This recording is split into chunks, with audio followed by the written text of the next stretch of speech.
Oh, what a day! What a lovely day!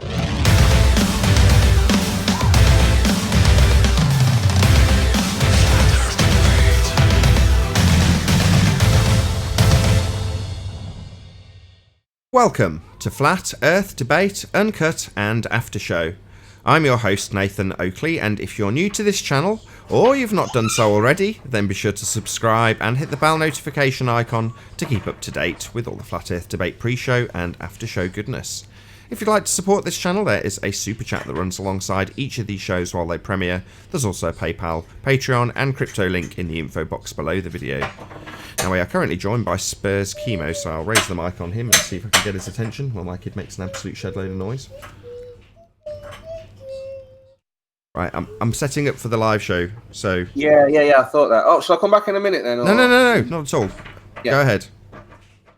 No, I mean, I was just saying I'm excited because, I mean, I knew the moon landings were a hoax, but I never really had enough, like, all the evidence before were just like, you know, the light, things that could just be dismissed. And then, like, I brought up is there an atmosphere on the moon? So, Team Skeptics gone yes, and Fight the Flat Earth has gone no. And they said it at the same time as well when I asked. One's gone no, one's gone yes. I don't even know who said what actually, but both have gone and said no, one have said yes. And so I've gone, you see, look, none of you even know, you know, if there's an atmosphere like this and there. So the dust particles, right? There shouldn't be a wall of dust, a column of dust on the moon. It wouldn't happen because there's no atmosphere. This is how I understand it. And there's like 3 columns of dust. He was just being such an idiot. He was like, oh, it's because of the tires. The tires are causing the have you seen it? Have you ever seen I don't know if you've seen it. Seen what? The moon buggy on. I've seen all of the moon footage. I've seen all of it. I mean, so the argument is about whether or not there'd be dust kicked up by the tyres of the moon buggy or the lunar. No, they would be kicked up. Rover. It would be kicked up, but you know, like a car with an exhaust, the smoke that comes out the back of an exhaust. I feel that's how the dust would be from the back of a tyre. You wouldn't see a wall of dust, if you get what I mean. It's finding the contradictions, Spurs. So what you're arguing for is how the dust should or should not appear as it comes off the back of a tyre, while you simultaneously ignore the fact that they've got a £10,000 thruster helping them land and no crater underneath it and not a speck of dust on any of the module itself. Oh, yeah. So they can make a footprint in the sand. Well, I say in the sand, in whatever it is. It's like mushy. I don't know how you describe where they got the footprints. It looks like it's in a muddy puddle, and it's just set instantly. But yeah, so they can obviously make impressions, but yet the engine didn't kick up anything. It's just absolutely insane. Yeah, that's what I was saying, John. I said, so you expect us to believe now there is water on the moon because you would need water to make a print with a footprint or a tire track.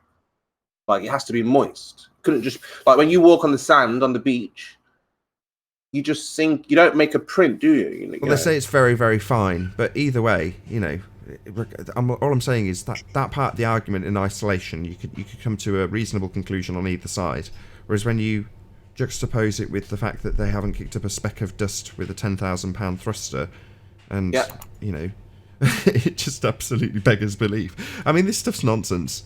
You know, you slow down the moon footage and it's basically, it looks like they're on Earth. You mean this here? You see my screen? Yeah, that's the thruster. Yeah, so exactly the point. So dust would have at least landed on here, or just, they would have made a mess here. There would have been a hole. Check out the panel gaps on that thing. What's the paper mache holding it together on the right in the middle, top right? There you go. Look at the panel gaps on it. Yeah. That's what I mean. Yeah. Complete farce. Oh, what a joke. Somebody in some prop department's having a right laugh. Yeah. So this has to be in an atmosphere. You see this here, these walls of dust. It's on a soundstage. Yeah. So I'm just like I say, I'm just like excited to go, like, or to have, like, I've been arguing with Jeremy. This has been killing him. This is how to explain these columns of dust, you know, and like they're trying to make it as confusing as possible, saying, "Oh, it's gravity." And I'm like, I'm not talking about gravity. Of course, if there's gravity, it will fall back to the ground. But to cause like these, how would you describe them? What would you just? How would you describe them? These things here. Do you see my screen? You there? And you're not used to the beginnings parts of these shows, are you? So before the live show starts, I am listening. I'm just running around doing things as well. So I can hear you. I can see your screen, but I'm just not necessarily behind the mic when you ask a direct question. So I'm just like thinking. Just don't make me late. I am listening. Yeah. What it is, I just wanted your opinion on what the cause. Because we speak about cause. Because for me, Nathan, this is if this is on the moon, right? This is a phenomena. This is a scientific phenomena. We are observing something in nature that shouldn't happen with an atmosphere. You get what I mean? Because on Earth, with an atmosphere, we see this. This happens because the atmosphere is preventing the dust from just going all over the place. It's pushing it all up, concentrating. So we have a natural phenomena here, is what I'm trying to highlight. And how do we explain these pillars in nature? If we lived on the moon, we would never see such pillars. So if we were driving our cars, we wouldn't get this. And so if we saw this, we would say, well, what's going on? Like if you were driving, if you were in your normal car and your exhaust started to do this, the smoke, you'd be like, what's going on? How is the smoke building up so thick that it's making these walls like this? Is it like a shock wave, a shock boom, sonic boom? I mean, all NASA want is just to argue all day about whether or not we went to the moon, because it begs the question of space and the moon being a physical rock and some place that we can travel to. So you should always preface these conversations by saying, what is claimed to be the moon, right, in the heliocentric narrative? A rock in space, right? Well, space is a second law of thermodynamics violation, so they haven't travelled through a second law of thermodynamics violation to reach this claim to be rock in the sky. That is impossible. So, but as I say, it's really useful to their narrative for us to talk about whether or not the moon landings happened. So whenever you watch a moon landing debunking video, it works on the premise that you do have a moon that you can travel to. Right. And whether or not the claimed moon landings as they happened actually took place in the way they happened. No one's going to the moon. No one's travelling through a second law of thermodynamics violation. Space is fake. You can't have gas pressure that we breathe, that we experience here, next to a vacuum. So it's all nonsense. No, I know. And this is why I'm saying this has to be on Earth. Like they can't get to the moon because on the moon, this phenomena that we hear, phenomenon or whatever it is, would not happen on the moon. This is nature, right? This is the physical world. And in this physical world, this couldn't happen on the moon. So there's no way for the rockets, like you're saying, to get there, to get through that barrier because we wouldn't see things like this, you know. So I don't know. I thought you'd seen the debate actually, but yeah, it's not that big of a deal. It's 3 hours long, so it's just me and Merle talking about the moon landers and whatnot. But yeah, what time you starting then? You on at 2 o'clock or earlier?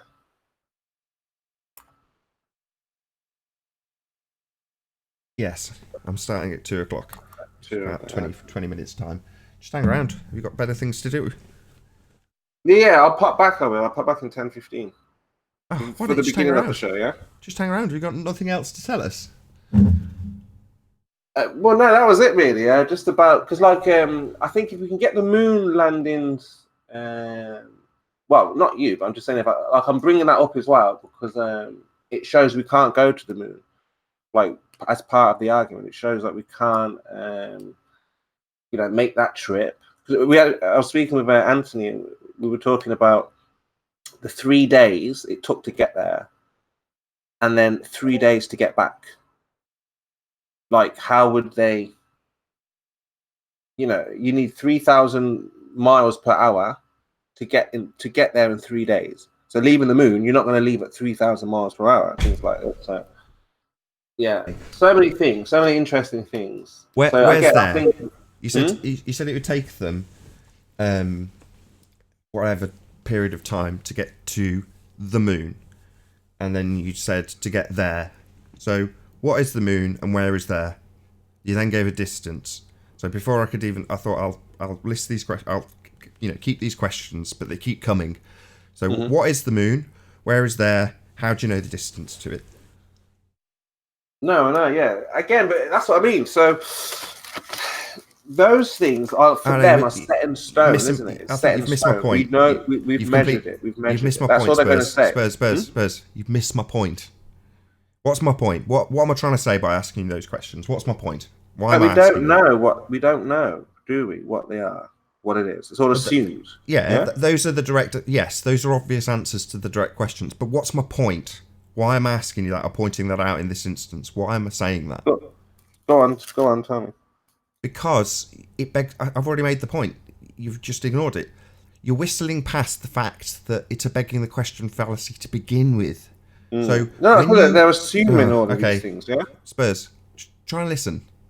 I've listened. Right? You've ignored me completely. So no. I'm listening. Right. So these are all tired old arguments that have been had over and over and over and over again.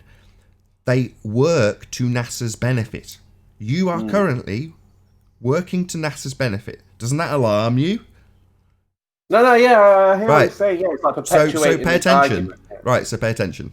So you're working to their benefit. Why? Because the entire narrative is based around the heliocentric model in the first instance. So when you talk about travelling to the moon, you're talking about travelling into a violation of a law of nature, the vacuum of the sky.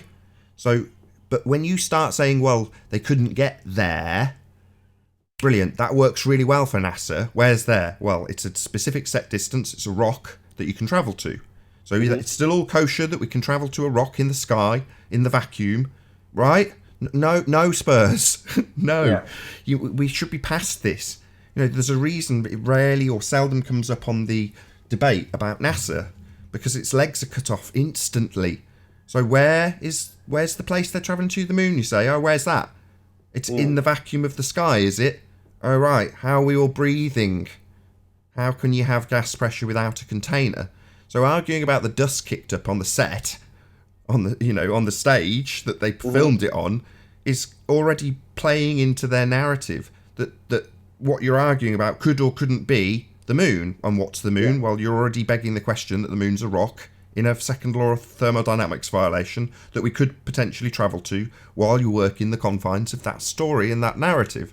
So why do they not care? Why wouldn't they just shut down and censor anybody even suggesting that the moon? Well, a couple of reasons. One is that it's so big of a lie. You can tell I've been watching Taboo Conspiracies videos this morning.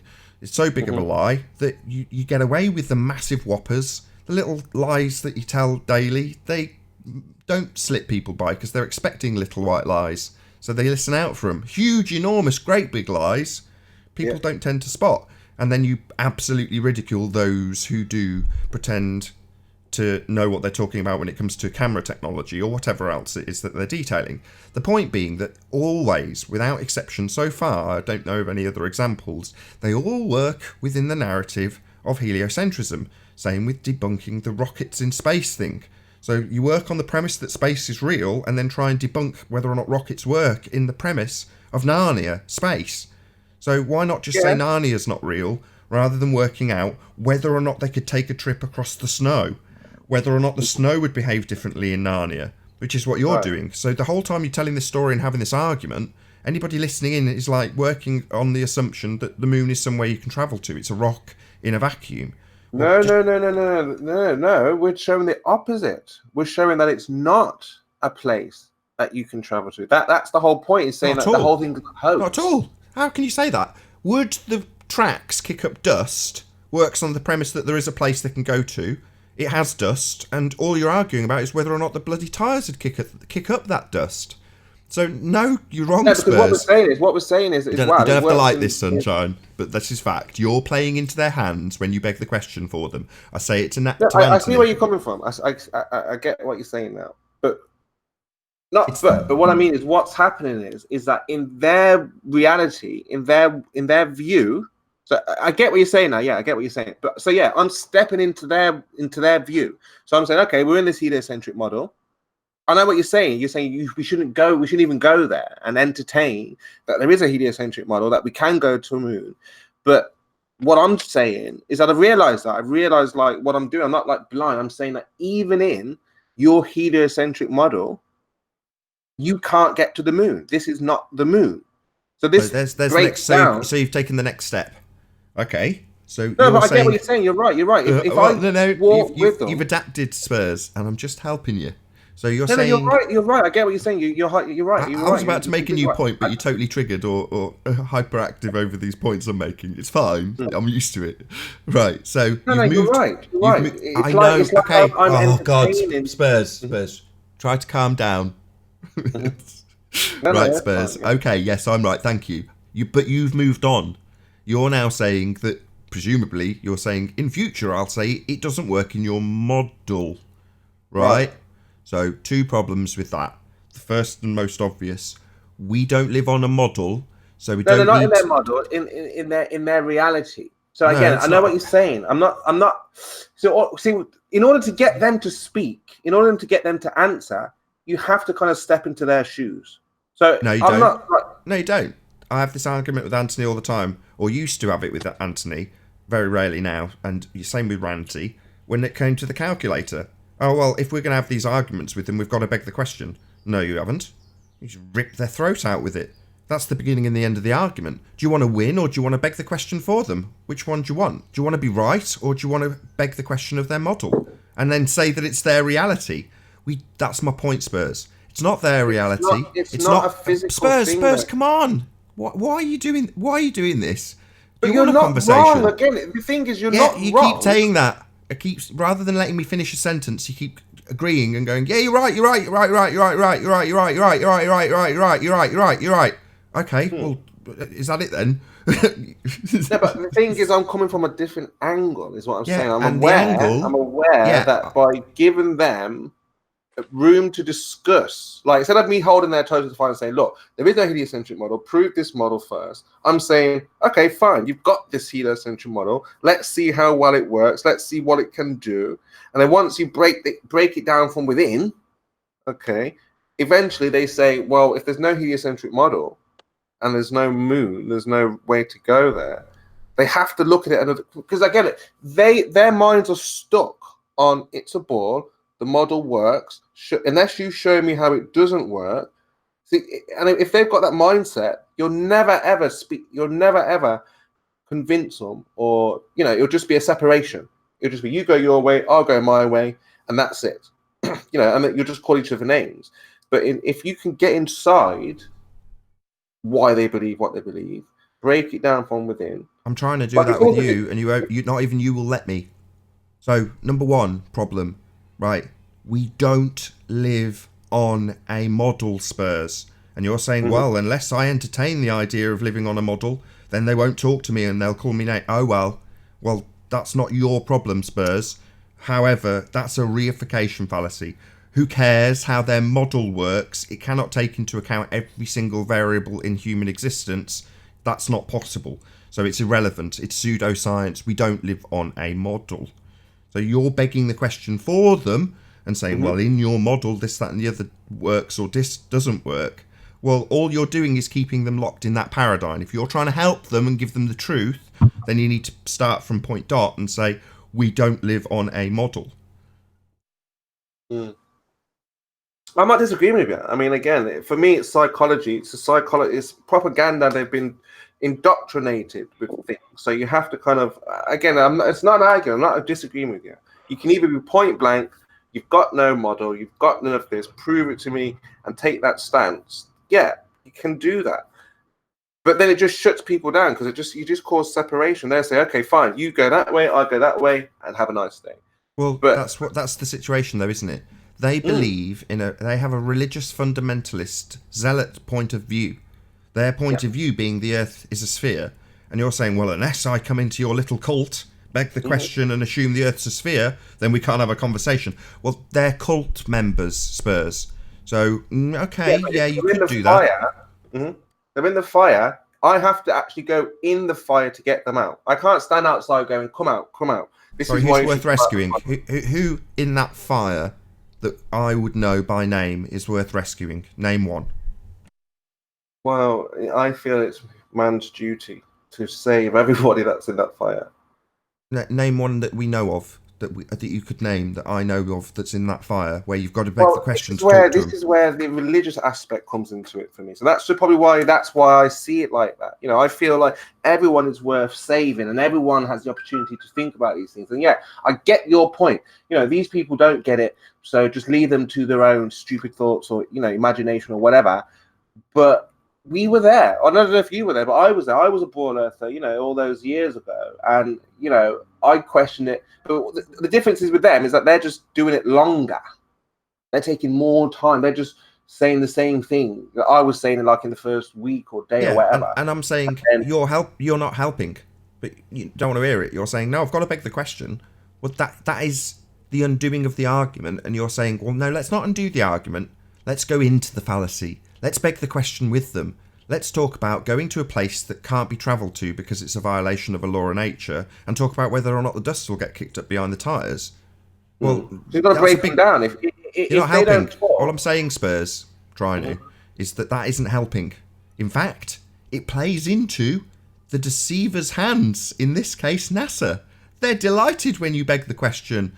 So you don't address the fact that space isn't real and they couldn't travel there in the first instance, or we'd all be dead because the gas would fill the space. No, we assume that the gas won't fill the space. We don't talk about whether or not the rockets could actually be in a place that has no air. No. We talk about whether or not the rockets would work in a place with no air that obviously exists, because we're going to beg the question for them, aren't we? Because that's helping them. No. Cut the argument off at the legs. No, you can't travel to a rock, you presume. It's a light in the sky.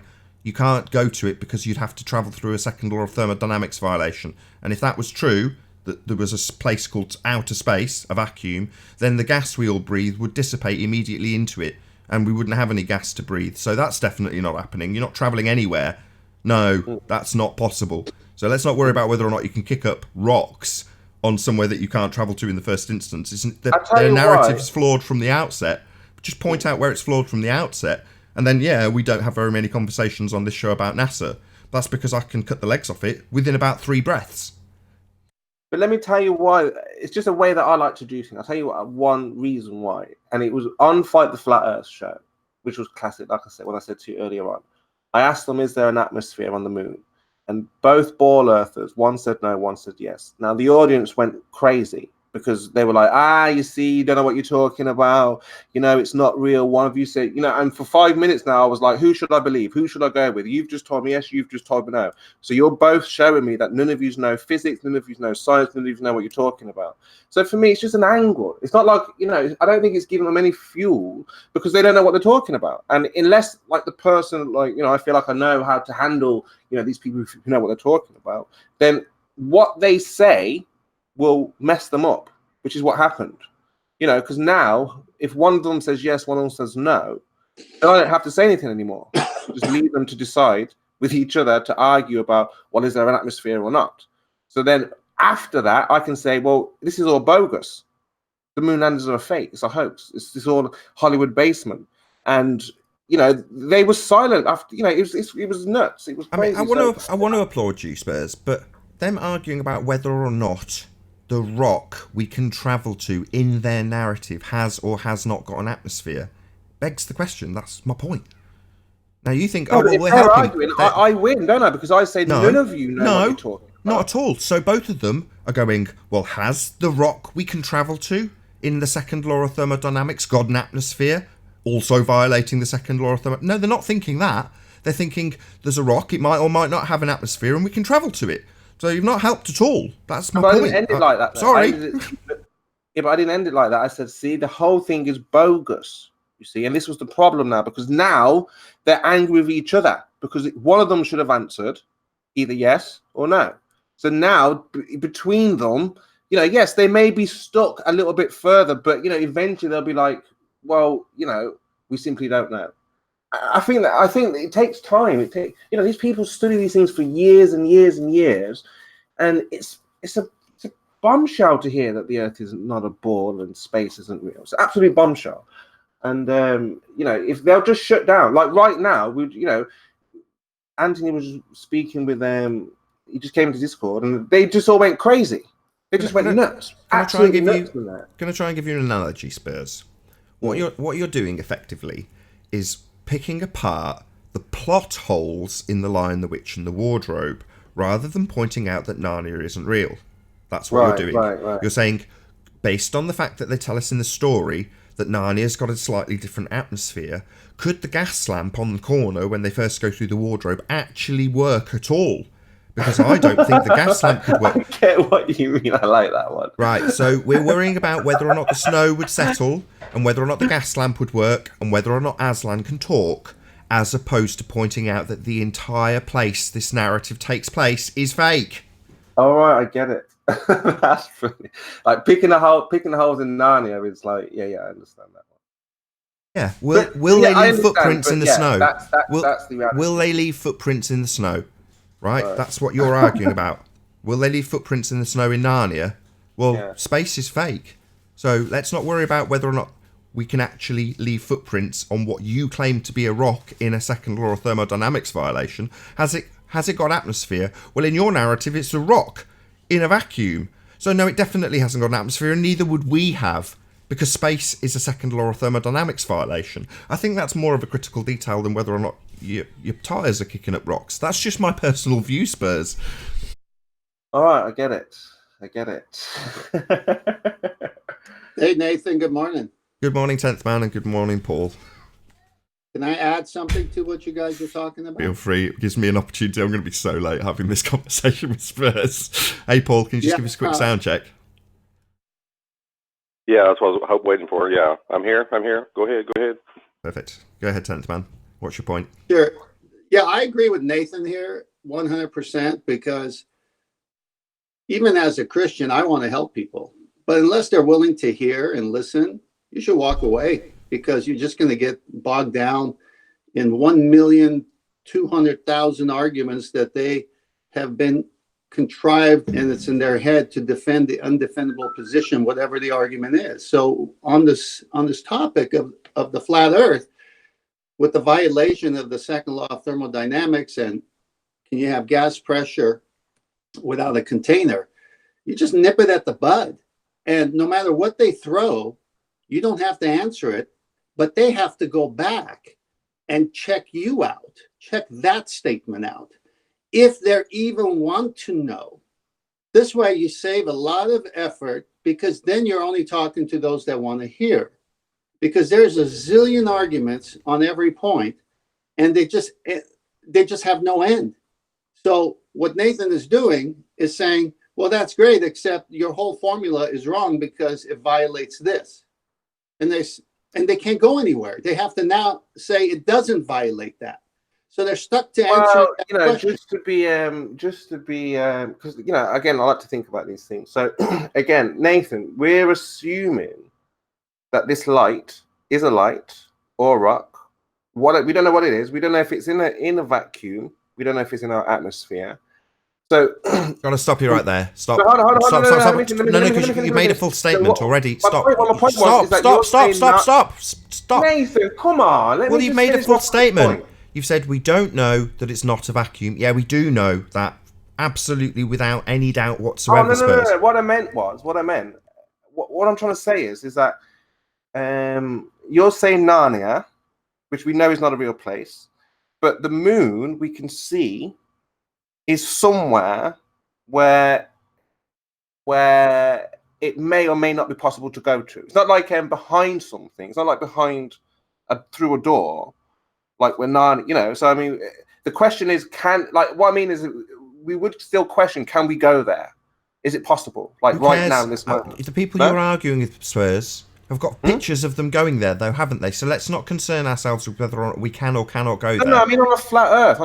Who cares? Spurs, are you planning on going to the moon anytime soon? No. Right. Do you assume that you can go to the moon? Well, this is what I'm trying to say. Just answer me. Come on. Play along. Do you think you can go to that light in the sky they call the moon, Spurs? No, I don't think I can. No. So you don't know, but you're going to worry about whether or not you can or can't when they are showing you photographs. No, again, you're missing my point here. I'm not saying. I'm just saying we see an object. Yeah. I don't forget it because Spurs. Are you making an actual transition away from your original argument, or because no, because what I'm trying to say is on a flat Earth we see the moon. I see what he's saying. Okay, Yeah. right, I can address it. Right. Because we see it doesn't mean we have to attribute any narrative to what it is or whether or not we can get I'm there. not saying that. I'm not saying that. Yes, This you is are. my- Spurs, come on. So, just because they have a story doesn't mean we A, have to figure out what the story we will come up with is, or B, even concern about ourselves about whether or not there needs to be a story or has an answer to whether or not we can go to it, or if we can go to it at all. None of those things need to be answered by us. We don't have any accountability because we're not making any claims in that regard. That's why I asked if you are having ambitions in that direction. So you're not planning on getting any photos. Right. I'm right, needing Spurs. So you're not planning on going and getting any pictures, but they've got some, mate. They've already got them. So let's not worry about whether or not it's feasible or what it is. We're not making any claims. They absolutely are, though, aren't they, Spurs? They've got pictures from a second law of thermodynamics violation. So they absolutely do claim to know what it is and to have travelled to it. And you can debunk all of that by asking them one question. How do we have gas pressure if we have no container? Now, if they're travelling to a second law of thermodynamics violation, they're violating the laws of nature, Spurs. So they're definitely not doing that. And that's the end of the conversation with them. Now, you can let them use the calculator or assume that space is possible. You can beg the question of Narnia all you like if you just want to chat to them. But it's not going to help them, that's for damn sure. there's a subtle thing that Spurs said that I caught. So Spurs, you're saying if the moon was inside this container, basically was your reference.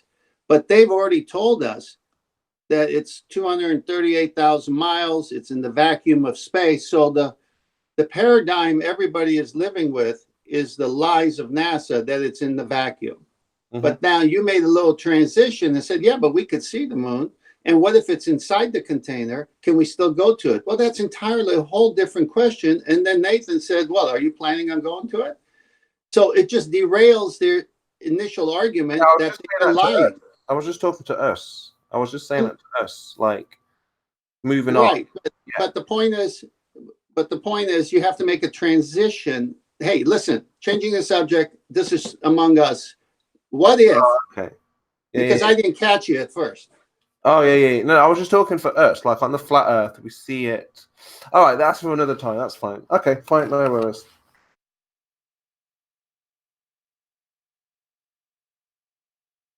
Oh, what a day!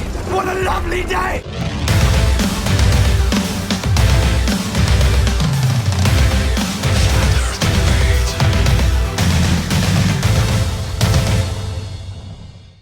Welcome to Flat Earth Debate Live.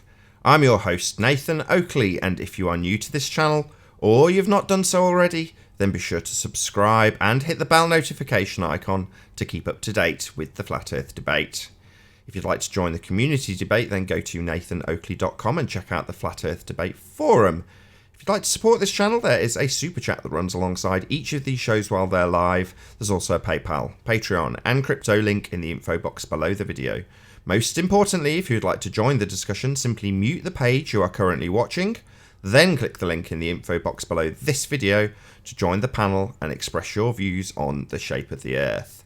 If you do join, please don't swear. If you do, you'll be ejected, and if you are, please don't try to rejoin the stream using sock accounts. You'll be warmly welcomed back on the next stream.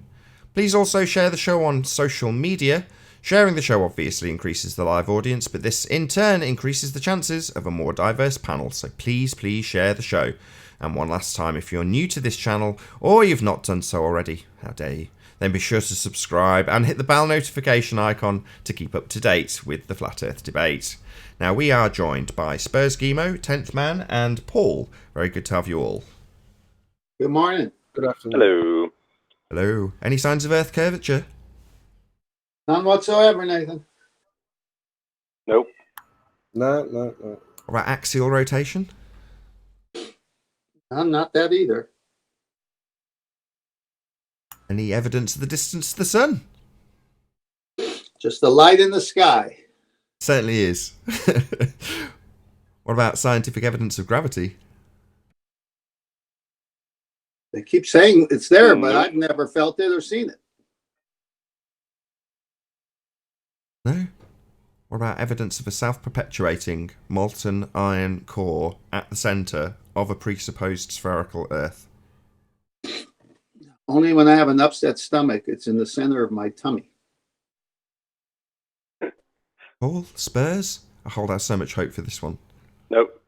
Oh, come on. Nope, not yet. Spurs, come on. I just come had on. that fun video that came on Facebook sometime. Molten iron core, Spurs. On your travels, they must have proven it at some point. You're out there. You're with these people who believe in this shit. I mean, fact of life that they claim. No, it's all presupposed, all assumed. Damn it. I think they're happy with the assumption because I did ask M. Scott Beach, Mr. Scott, as I call him, is he 100% sure? They're only 99% sure, so they're not completely convinced. They're confident, 99% confident, but not 100%. So. Oh, well, then let's teach that shit in schools. I mean, that fact that's 99% made up on the spot. So what about the presupposition of Earth radius itself, then? Let's not have so lofty ambitions and look to the molten iron core. What about Earth radius? Well, again, they're 99% sure or confident that the numbers are correct. The numbers aren't correct. They can't even break it down 8 inches per mile squared to validate the R radius. Well, last but no means least, any evidence that you can have gas pressure without the necessary antecedent of a container to press upon? One of the easiest ones out there for people to see. No, again, they're 99% sure that a vacuum can coexist next to gas pressure. Well, how come we're 100% sure it can't? Because And it's a I'm not natural even a law. scientist. Sure, Yeah, completely because true, right? yeah, we're 100% sure that can't possibly be the case because it would violate a law of nature.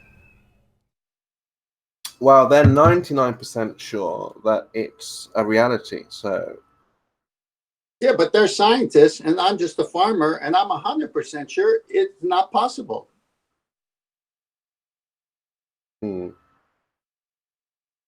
I can't see it. It's not demonstrated. I've never observed it. If I want propane in my 500-gallon propane tank, I need a tank. I need a container. The truck comes here with the container. well, hold on, because the ball earthers would say, "Can you be 100% sure on anything?" Yes. How? Talk to us. Well, I'll just use the last If you drop example. a ball 1,000 times. Hang on. Sorry. Go ahead. I'll just use this last example since we fed off of it. I live in the country. I have to provide for my own gas, so natural gas. So we call it propane here, and I have to order it once a year. I have a 500-gallon tank. You can only fill up 80% of it because in the wintertime, summertime, the expansion rate within the tank. So that being said, a truck pulls up with a bigger tank that the gas is in. I've never seen a truck pull up without a container with my gas that I pay money for. Well, he puts a hose, which is another container, of course, linear, long, and he pulls the gas from the bigger tank into my smaller tank through pressure. And if I didn't have a tank or a container, that would dissipate in the air, and I would be paying money for nothing. And the gas is free. Sounds like a song, eh, Nathan? Yeah, we're talking about a law of nature. Without the container, there can be no pressure. But to the ball earthers, there's a chance. I think that's what they work on, probability. So they might say there was a chance that a vacuum could Oh, you brought up my favorite word. I just want to address that before you do, 10th man. There is no chance of gas pressure existing without pressing on something. So there is no chance. That's why we have these laws of nature. Now, if that was a chance, then demonstrate it and claim your Nobel Prize for violating a law of nature. You're not going to. It's a law of nature, and space, outer space, is a violation of that law of nature, because the gas can't press on a vacuum. It would disperse into it. Okay, so I was saying like it's a psychological thing. You were saying like a model is we don't live in a model, so it's just an idea. Okay, so the idea in the heliocentric model or the Big Bang is that given enough time, anything can happen. So there's a chance like the Big Bang happened, exploded. So within those realms for them, it's possible, Nathan. Unfortunately, that it's possible for them, and that's why I think we have to try and Can I address that, Spurs? Yeah, sure. All right, I'll do it in two parts. The propane, so I could put that to bed.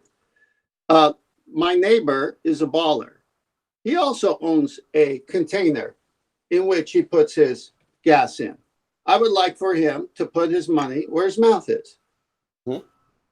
Order the truck to come here without a container saying it has gas. Have him take a hose attached to nothing and put it into no tank on his property. Have him take money out. We know that. No, let me finish. Okay, sorry. Have him take money out and pay for this nothing that got contained in nothing. And with a nice smile on his face and say, see, it's true. You can't have gas pressure without a container. Hey, Jessica. Hey, Travis. Good to have you both. That we know that will never happen. So this is why you don't beg the question and you just do it this way. Now, my second one's a little bit more stronger, I think. A 747 jetliner has 7 million parts. Let's take it all apart. Every rivet, every screw, every Velcro piece, every piece of carpet, every mile of wiring, window, everything. Let's lay it on the flat desert floor, even next to each other. Now, we'll even put the tools there that we took it apart from. All the right tools for those parts for that jetliner. We'll lay it right there. Now, we'll say, let's test this, begging the question of chance. How long would it take? And what would it take to put that plane back together if we supplied you the parts that were already made, which, of course, evolution has to answer for that still, but let's just say we gave them that. And we even gave them the tools that we disassembled the plane into 7 million parts. We lay it there all together. Now you have as much time as you want. When is that plane going to get back together? Anything's possible. Thank you very much. Narnia. Yeah, you're right, Nathan, with this Narnia analogy, because this is what I'm highlighting. And hopefully the ball earthers can realize it's true. Anything is possible in there. But they won't, Spurs. They won't. Only some will. Yeah, but hopefully they see that, that anything ridiculous is possible in their reality. Because they've changed the word chance as to meaning causal power. Did you know that chance is nothing? If Nathan's going to the store to get milk and I'm going to the store to get beer and we run into each other, I come home and tell my wife, hey, guess what? I ran into Nathan at the store by chance. Well, actually, it's just a probability word. But chance had nothing to do with it. Nathan was going to the store whether I was going or not. Well, no, I think. Let me finish. Let me finish. Sure. So what they've done is they've hijacked the word chance to mean causality. All it does is explains probability, because in and of itself is nothing. Chance doesn't do anything. It just describes something. Okay? So when you take what I mean is, let me round it out. So when you take causal power away from chance, their argument dies. Now they have to prove chance is a causal power, which they can't. Okay, so The other thing too, along those same lines, if I could say something real quick, just jumping in, I'm trying to listen. You also got to show how time has causal power. Time has no causal power. It's a convention we use to measure something. So well, you got to show the time has causal power as well. I think what they're up against is purpose. So was this place designed on purpose, or was it by chance? That's what we're dealing with here. So if it was by chance, then anything can happen. Anything is possible. You can have a vacuum. No, you're begging the question. There is no causal power to chance. I've got to shut you down there. Let me just interrupt for 1 second. Sorry. I never get to finish a sentence. Guys. We're going back 3 steps when we only need to go back 1 step. So you're talking about the chance over time. Well, with time, entropy increases. So unfortunately, no, that argument doesn't stack up when it comes to the vacuum of the sky, unfortunately. No. With time, more entropy. Bad news if you're going to assert that the gas isn't going to fill the space with time. Wrong. Spurs, I was just trying to pull a Nathan on the begging the question. The minute someone says, given enough time and chance, I said, no, there is no causal power to chance, and just end it right there, because there isn't. How can I let them keep talking when there isn't?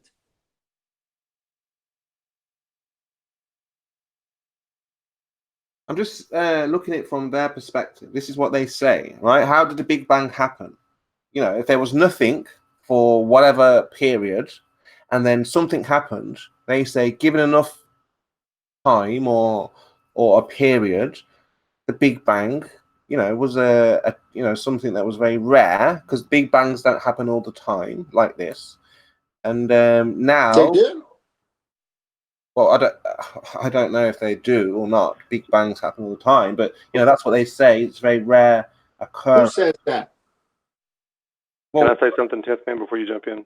Well, hang on. We're on the line of thread here. Who says Big Bang, and who says they happen often or not? Who says that? Can I just point out that Spurs is playing devil's advocate and doing a great job at the moment? So before we tear him too hard, well, if he's going to play devil's advocate, he's asking me to play my side too. And right, agreed. Okay, so all I'm doing is playing my side.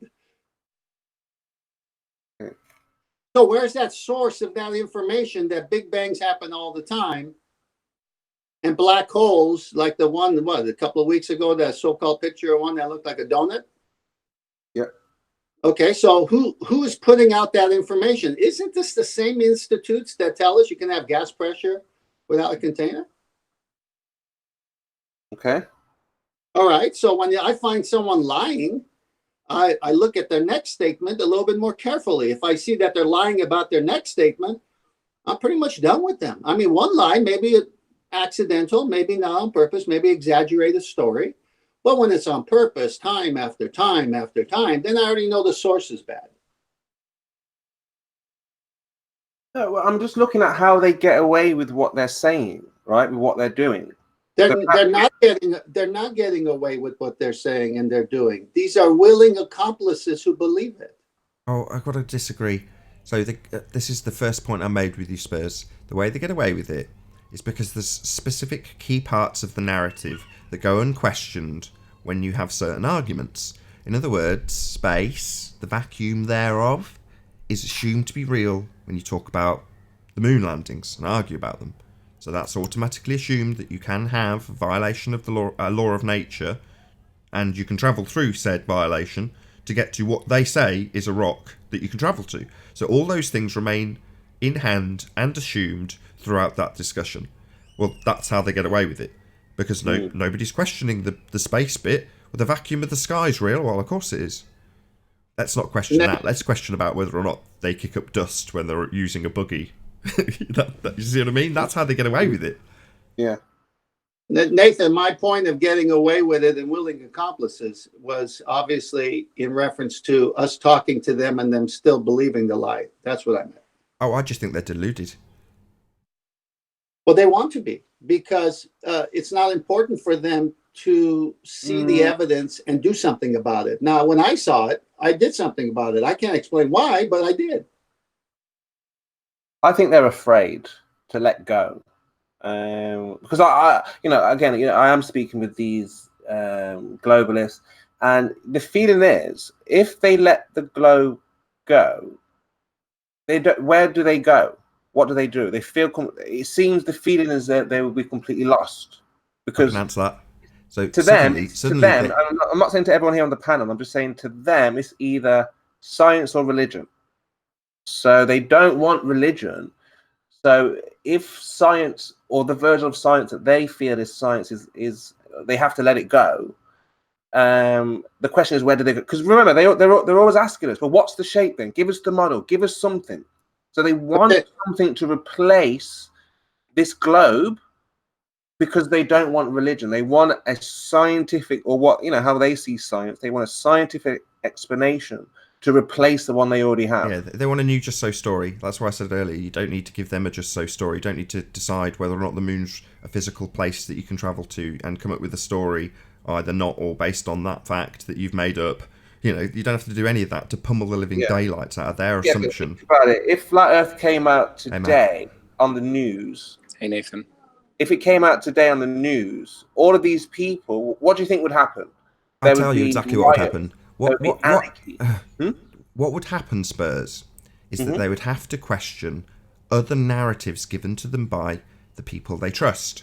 Their television sets, their radios, their newspapers, all of these sources would suddenly come under a great deal of scrutiny. So if they've lied to us about the moon landings and about the very nature of our reality, what else have they lied to us about? That would cause anarchy. So it shatters the very foundations of the trust we have in our governments and our news organisations. So you absolutely don't want to lose control, and trust is a fundamental part of that control. So what do upon finding out that they've been lied to on a huge scale? They suddenly have a look at other things, and that's where they're scared. Because if they've been lied to and fooled, which is what this boils down to, I and you were fooled into believing we live on a sphere, well then, what else are we being lied to about? How else have they fooled us?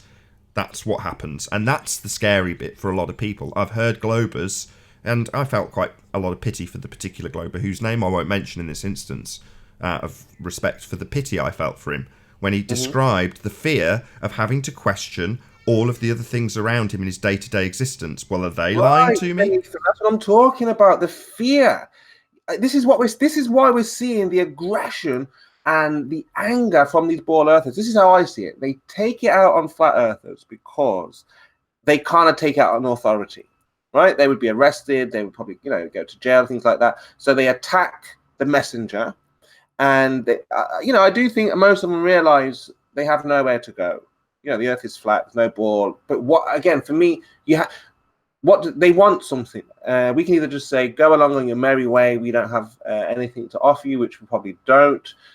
Or we can try and find a solution of, exploration or something like this. But for me, the ball earthers will be completely lost. Or that's the feeling, is that they will feel, well, what do we do now? What now? Well, Spurs, you said something earlier. You said it's between science and religion, but science is a religion. Okay. So now the two ontological primitives is either everything came from nothing, or based on what we know about information in all life forms, everything came from someone called the creator. Intelligence, conscious. Okay, now man is called Sorry, I've got to get this in. I just don't want it to go floating by. Science isn't a religion, it's a method. No, I agree. The true science is, the pseudoscience, I should correct myself. The pseudoscience is a religion. Thank you. So with that, thank you for catching me. But my point is this, that since we know that information in the DNA code is in every living cell, we know that could not possibly come from nothing. It had to come from an intelligence, a conscious. So the two ontological primitives, either everything comes from nothing, or everything came from someone with intelligence. Got to correct you again. So that's where... Got to correct you. Sorry. I keep doing this. I'm really sorry, 10th man. So everything from nature or intelligent design. Thank you. Like everything from nature or intelligence design. So then they have somewhere to go. They know that information is the building block of life. They have somewhere to go. And it doesn't mean religion, where man came in and did the same thing to religion as they did to pseudoscience. Try to control people with their various narratives of this religion and that religion. Forget religion. Just what do you see? You see life. You see design. All right. Well, it's right there. You have somewhere to go.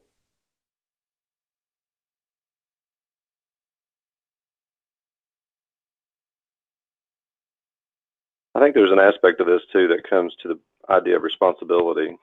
You know, if you found out that things that people have told you are not true, then you're going to have to take responsibility to try to find out what is true. But that also goes to the next level too, even with the ontological primitives.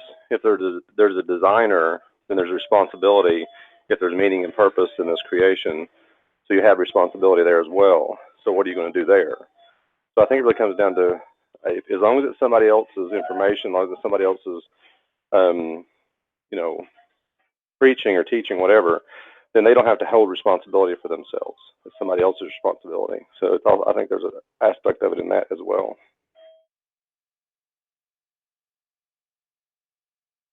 And also, to go back to before the show started, I was thinking about this myself. If you think about all the questions, they're shooting at the foundation of the current worldview of this world. They're shooting at it like we're supposed to live on a ball. So where's this curvature they're speaking about? You know, we live in this vacuum of space. Well, how do you have that without a container? It starts to shoot at the foundation of everything that the heliocentric model is built on.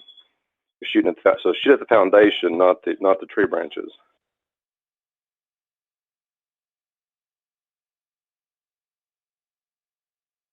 Right on. Stunned Spurs to silence. You're a great devil's advocate, by the way. You know their arguments really well, but you also inherit some of their obfuscation tactics. Sorry, Spurs. Gotta say it. Hey, Zinda. How you doing?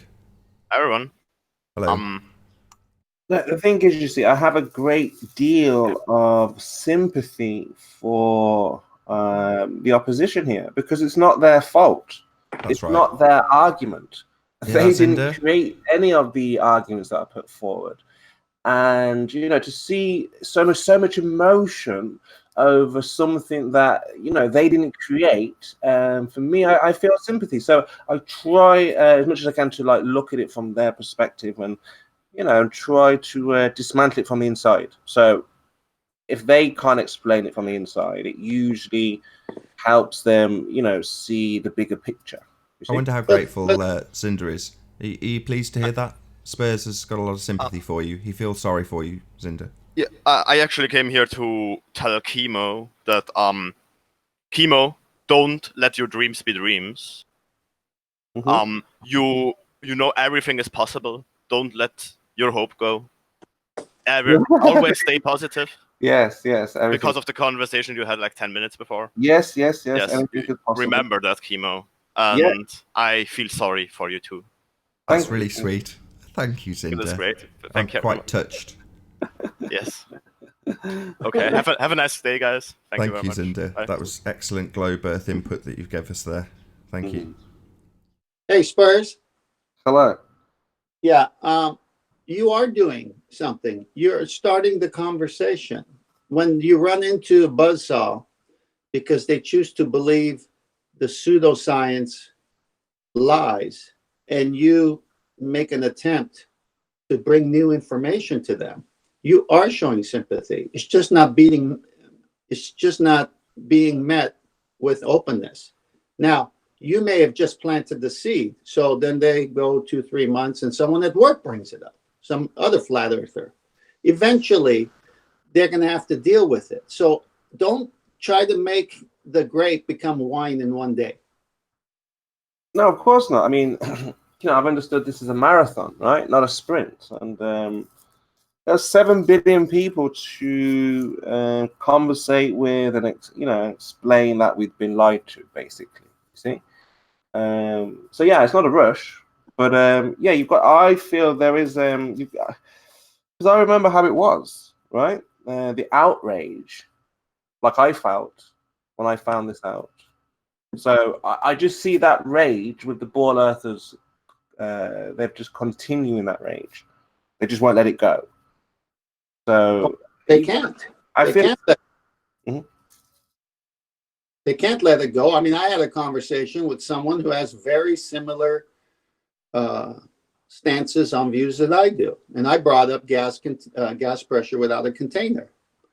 And this person wanted to go on to other things. I said, first of all, let's go back to gas pressure without a container. I asked you before I started the conversation of what the Earth shape possibly might be. I asked you a direct question. Can you have gas pressure without a container? And you said what? He said no. I said, okay, then I introduced to you this concept of gas pressure without a container as applied to the heliocentric model versus the geocentric model, et cetera, et cetera. And he went into all these different arguments. And I said, I'm not even going to go there. You already stated you cannot have gas pressure without a container. When you figure that one out, come back. Mm. Right. And this person said so many foolish things in front of other people that the conversation got a little bit elevated, you might say. And this was a very calm setting to begin with. And I said, look, you've already answered the question. It's impossible for space to exist with a vacuum. Come back with something legitimate and we could continue the conversation. And I left them there. I left them there in the angst. Don't you see? Look, the truth allows for the angst to occur in the person's mind. It's going to bother them all week now. Now they got to go check it out. And if they check it out, it's going to be true. If I keep telling them, they're just going to keep fighting me with all these stupid arguments they've heard over the years. Well, yeah. Look, it is a difficult thing to let go. That's the. I think as flat earthers, Well, how difficult was it for you? In the beginning, 5-6 years How? ago, yeah, it was difficult. I mean, it was like, what? You mean the Earth's not a ball? It's not spinning. We've been like, what do you mean? It's not easy to let go. So it wasn't that long. It was about about a week when I was like, the ball earthers don't seem to be providing enough evidence. But becoming a full-fledged flat earther wasn't overnight, right?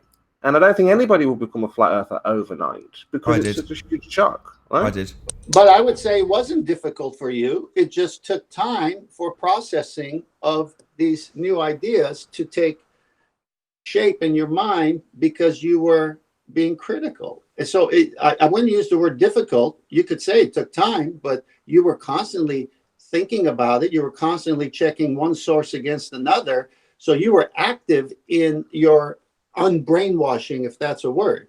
Where these other people, they don't even want to spend 2 minutes afterwards in checking out what you're saying. So because the main reason, look, I've spoken with many ball earthers, right? And you can get them to concede we're not on a ball, okay? But what happens is they say, well, why would they lie?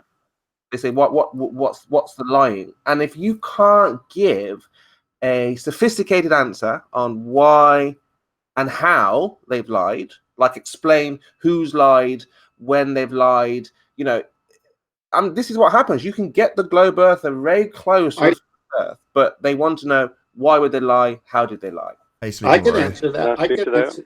Hey, Sleeping. Hold on, before Paul, you do. take it over after me. Hold on, sorry. Hey, Sleeping Warrior, can you hear us? Oh, Hello, good to have you. Hey, Spurs. Maybe a 4-year-old might say that, or a 5-year-old. Why would they lie? Because they're still, trust adults. But as an adult, you already know intuitively if they did lie and you're not on the sphere, you already know several ideas are popping through your mind as to why they did lie. One would be control of the population and control of a narrative. That would be right there at the top. So you have an idea why they're lying. So when someone says, who's an adult, okay, I concede the Earth is not a ball, but why would they lie? I Yeah. say, well, let me ask you a question. Why do you think they would lie? And they say it. They give the same answer I would can I give, just add but I something? just throw it back, Sorry. and they say, Hey, Chocolate saying, how you doing? Good morning. Good morning. Why Chocolate. speak to motivation at all? I mean, don't get me wrong, it's an interesting question. In fact, it's probably the most fascinating question of all. Why? However, if you have established that they've lied in the first instance, what difference does the motivation make? They've lied. Because people think they're special and they think that the governments are protecting them like they're guardians. And this is a psychological thing. This is the thing, you see. The impression I'm getting is they wouldn't lie to me. Like, they look after me. You know, they protect me. They're my daddy. They won't lie to me. Right. This is the feeling that they get. Like, they just wouldn't lie to me. Why on earth would my government do this to me when I have the opportunity to do anything in this world? I can be an astronaut, I can be a pilot. They wouldn't lie to me. So again, because what I was going to say is there are two types of ball earthers. You get the ball earther who just say, no, you're a moron, it's nonsense, and just go about their business, right? But if you get the ball earther who's like, okay, explain to me what the flat earth is, what is it, then to them, it's why would they lie? They know it's not a ball, but they just want, why would they lie? And you'll get a conversation from that type of ball earther because, you know, they know that you're onto something, but they just want it to be a sophisticated answer. And so you throw the question back. Why do people lie in the first place anyway? Why would anyone lie about anything? no, again, this is more than that because again, they feel protected. No. I'm saying that if you want to pull it out of an individual that you're one-on-one with, I'm not talking about 7 billion people here. I'm talking about if you're talking to a baller, and that came up for me many times. I immediately said, well, what is the motivation of a liar to lie about anything? Have you ever been lied to about something? They said, oh yeah, a lot. I go, give me an example. And they did. I said, so why did that person lie? Well, because he wanted my money. I said, okay. So why would they lie about the place you live on? No, it's bigger than this. It's bigger than this because the same people that are shaking your hand are the same people that are lying to you. So they can't see that behind the back is one hand doing one thing. But that's before you started talking to them. Once you get them to see that they've been lied to, let's go from that point on. You're transitioning to something that hasn't happened, and I can't go there once I'm on this side of the argument. So if they know that they've been lied to about the globe and they're asking you why, they've already know and identified the lie. So now you ask them, why do you think they're lying to you based on other liars and experiences in your life when other people lied to you? Hey, Owen. Hello. They give the Hello. answer. They will give the answer right there. They're not stupid. Anthony, fix your mic. I think you were trying to say something, but you had problems before, didn't you? So I don't know what's wrong with your audio. No, he's all good. We've sound checked him. He's all good. Oh, did he sound check? Okay. Yeah. But the most important thing. Sorry, go on. I'm just being polite and putting myself on mute. Ah, okay. Yeah. I remember when I was buying insurance for the first time when I got married, that an insurance salesman, God forbid, he lied to me. Well, I found out, and I went back, faced him, and told him, why'd you lie to me? I had the contract in hand that he misrepresented to me. And he would never answer my question and started demeaning me, ad homing me. I caught him. Again, if you tell people the reason why they've lied about the shape of the earth, I mean, think about it. You've got to tell the person the reason. Why would they do this? Not. I mean, they can see that it's observably flat, so they get that, but they just can't grasp.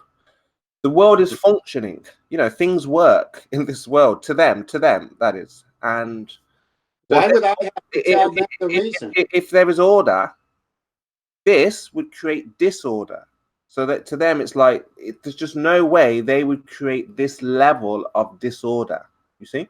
Okay, You got it let backwards. me just ask a quick question. They're in disorder, and we're giving them order, and you're asking me to tell them why someone lied to them when they're going to know inwardly why they were lied to, because order is the truth, disorder is the chaos from the lies. Can I just ask Spurs a quick question? Spurs, do you know the story of the Emperor's new clothes? Yeah, but he's naked and stuff like that. Right, so a con man talks him into letting him make some fake clothes, basically, and everyone buys into the narrative apart from a child at the end that knows the score.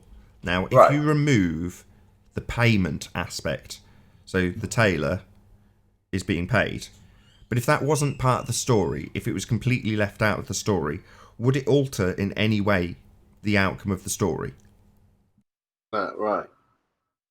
In other words, even though that's part of the story, that there's a payment, that he's doing it to con money, it doesn't change or alter the story if you don't have the motivation. In other words, you're saying, well, they'll immediately question the motivation of the liars. Well, you can't necessarily speak to that motivation. It's something I've learned. It's the most interesting part, and it's the bit you want to chase down immediately. Why did they lie to me? But you may never find the answer, but that doesn't alter the lie. And that's the bit that you should focus on rather than the motivation. Sorry, but there is a reason for lying about something on this scale. They would think, no? Yeah, and I don't know the answer. I can't speak to the motivation of men or which men it was that started, which ones perpetuated, which ones are innocent and just went along with it. I can't speak to any of that. But that's the beauty of it, Spurs. Let them come to that answer on their own time of research and introspection, because then they will have sweat equity into the topic. Okay, good. Can I use an illustration? Go ahead, Paul. Can I use an illustration that might help too? There's when a detective goes into a room and he sees a dead body laying on the floor, he has to try to figure out one of two options. Which is it? Is it natural or is it homicide? Which means an agent caused it or somebody intelligently killed him.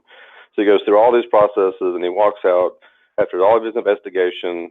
He realizes he was murdered. The next question in his mouth isn't necessarily why the person killed the person. All he knows at this point is it's a murder. That's all he knows at this point. Who? Now, through court examination, Who is the next question? Oh, I'm sorry, Nathan. For some reason, I didn't catch it again. Who asked the next question? You got only a few questions. Who, what, where, why. So who would be the next question. When is the only other question you could ask. Right. Well, yeah, right. And when was he murdered? Then you go into who murdered him, and then you go into why. So the why questions at the tail end of the investigation. I guess that's where you were helping me go in the right direction. And ultimately, only the person that killed the person can truly answer that question. All we know is it's a murder. That's all we know. Paul, we are at the tail end. Paul, this is the tail end. We've got the ball earthers asking the question, well, why? They've bypassed or not, they've asked a few questions. What's the shape? What, give us the model. Okay, we don't have a model. Give us the dimension. Okay, we don't have that. They understand all of these things. They're not arguing now. They're on to the why. A lot of these boys, well, why would they? Here's the thing. Ultimately, we don't know. That's what Nathan was driving at. I think we may not know. I know. Hold on, Spurs. You're asking and answering your own question, and I think 10th Man's helping you along, which is to say, when you got them to the point that they start questioning the motivation, then maybe they're halfway there after all. Maybe me decrying this method is completely incorrect, because ultimately speaking, if they're questioning the motivation of the lie, they at least at some level appreciate that they've been lied to, even if they're not prepared to admit it to themselves or others. Exactly, and and that's why I was saying there are types of ball earthers. If you say the Earth's not a ball, it's flat, they'll just say it's nonsense and walk away, go about their everyday lives. But then, others are curious. What do you mean? And then they'll think about it and then bypass all of that and then ask why. So it's not very difficult to know the Earth is flat. That's how powerful flat Earth is. You don't have to spend years and years pondering, well, is it a ball? Is it flat? Is it a ball? It's a really quick conversation. Water's flat. It cannot conform around the exterior of an object. This doesn't take years in a university to understand these things, right? So poor, they bypass that very quickly because the brain does do that. It's like, well, okay, well, why? Why are they lying? I don't, everything seems to be working. We have everything functioning. Why would they lie? Right? Well, Spurs, we had a ball busters. We had a ball busters this last weekend on evolution, and I just got my book, Bones of Contention, by an author named Lubinow. And he goes through and he documents all the fossil findings from the beginning of Darwin to the writing of the book. And he shows how they, on purpose, filed this bone to make it fit this and that and that. And they even in court admitted that they lied. And yet in our school textbooks to this day, they still keep talking about these so-called fossil findings, which were lies to begin with to keep the evolution lie going. So it's not just space. It's just not the shape of the earth. It's many things. Shout out to Trish Blythe for the super chat. Thank you very much indeed for your support. Really do appreciate it. And here's the thing too about that. Even trying to ask the question why. I mean, if you got to think about it, try to press them down on who do you think lied to you. Like if I say, well, my teachers lied to me. Well, but if they were taught a lie, they're just perpetuating the lie. So the teacher, you can argue that they're just saying, well, I think this is true, so I'm just saying what I think is true to you. So I think we're so removed sometimes where this all started. I mean, as a Christian, I think 10th Man can probably agree. We think we know the answer to this, ultimately, why. But, I mean, if you're trying to get to, why would the government lie? Well, I mean, the first illustration I think of right now that I focus more over the last 3 years, and I've brought it up on this show, is vaccines. If the government's trying to protect the vaccine program in the U.S., they're just trying to protect it because they think it's the best thing for society, then they're going to cover up data and information that might at some point challenge that presupposition. So they're going to cover it up. So in one sense of the word, their motivation is altruistic. They're doing what they think is best for society. But is it really? Are they just so locked in on this that they're not going to give in any weight? So I think each scenario has to be looked on its own merit, and also the presupposition behind it. Why should we trust the government? There's this we've been conditioned to say the government's trustworthy. Every movie that talks about the CIA says, oh, they're the best thing. They're trying to do the best for us. The FBI, NASA. If you show me a movie where that they're not some level or some TV series that's showing that the government, the FBI, all these things are looking out for our best interests. We've been conditioned to think that way. But is it really? Is the government out for our best interest? In my examination, it's not. Congress passed a law that no one could sue a pharmaceutical company in the United States. And this includes their testing of new drugs. So they've got carte blanche to put poisons in everything because they'll never go to court. So why would the government not hold the people's feet to the fire if they do actually put poisons in the vaccines? Because they're getting kickbacks in the government, biggest lobby group, one of them at least. And this is how these politicians come into a $120,000 a year job and leave out as multi-millionaires. It's so obvious.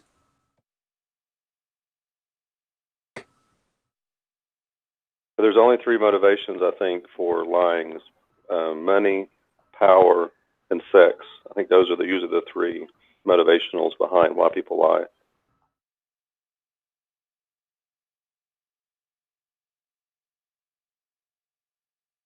I remember. Unfortunately, whenever you get to the question of why, unless you are those people, all you're doing is really speculating. I mean, at the end of the day, that's all you're really doing. Because I never really understand why. I mean, regular people know that other people lie. It's like when you get to Flat Earth, it's like all of a sudden, why would they lie? It's like, wait a minute, you knew people were capable of lying beforehand. What is it that you get to this and all of a sudden you forget that your government, just regular people on the street are capable of doing that? It's a sad fact, but that's what it is. And actually, it's funny, the why question speaks to intent. And actually, if you think about it, most of the things in life are why do we do things? Like I can kill somebody, I could just kill somebody, but it really comes down to why I killed them. is the most critical component. Did I kill them because I was angry and I just wanted to get revenge on them? Or did I kill them because they were coming and attacking my family? You know, those, I can use the same method. I can use a gun on both incidences, but it's the intent that is driving it. So the why question is an important question, but ultimately, like Chocolate said, only the person that's lying can ultimately answer that question. Paul, to your to your example of our teachers teaching us the lies because they were lied to. I remember biology, and my teacher was also one of my physical education teachers, so he knew me well, and he brought up evolution. Now you got to, I mean, I'm like in my teens here, and I raised my hand up and I said, you know, I don't believe any of the stuff you're teaching us. It doesn't make any sense to me. It's something coming from nothing, especially as complex as life.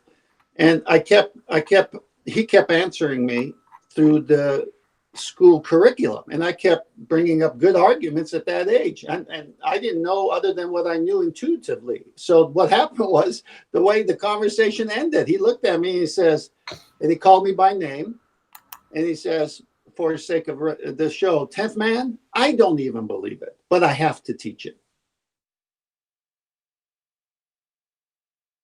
I actually had a biology teacher when I was in high school say the same thing. They said, I don't believe in evolution, but I have to teach it. So I've had the same thing happen to me when I was in high school, and that was back in the 80s. This is South Park bit. Where's Arwin? Arwin. Is it Mr. Garrison? Is that the name of the teacher? You're right, yeah. No, it was Mrs. Garrison at that time. Oh, right, okay. He's transitioned. Yes. Okay, fine. But he has to teach evolution, and he pretty much says the same thing that you just said, Paul, which is, I don't want to teach this, but I've got to teach you anyway. So it makes a total mockery of it in the class. It's priceless. Yep.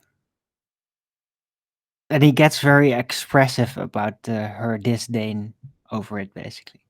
Like extremely in the face of everyone's students, calling it totally retarded. And yeah, if you want to be stupid enough to believe that you're actually a retarded fish frog falling out of a monkey's butt, then you're an idiot.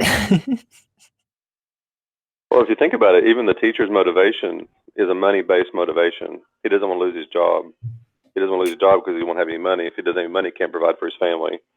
So the teacher's motivation to teach evolution ultimately comes down to money. Which is the reason why Conspiracy Cats is conflicted. Obviously, he realizes that there are issues, but he teaches them anyway.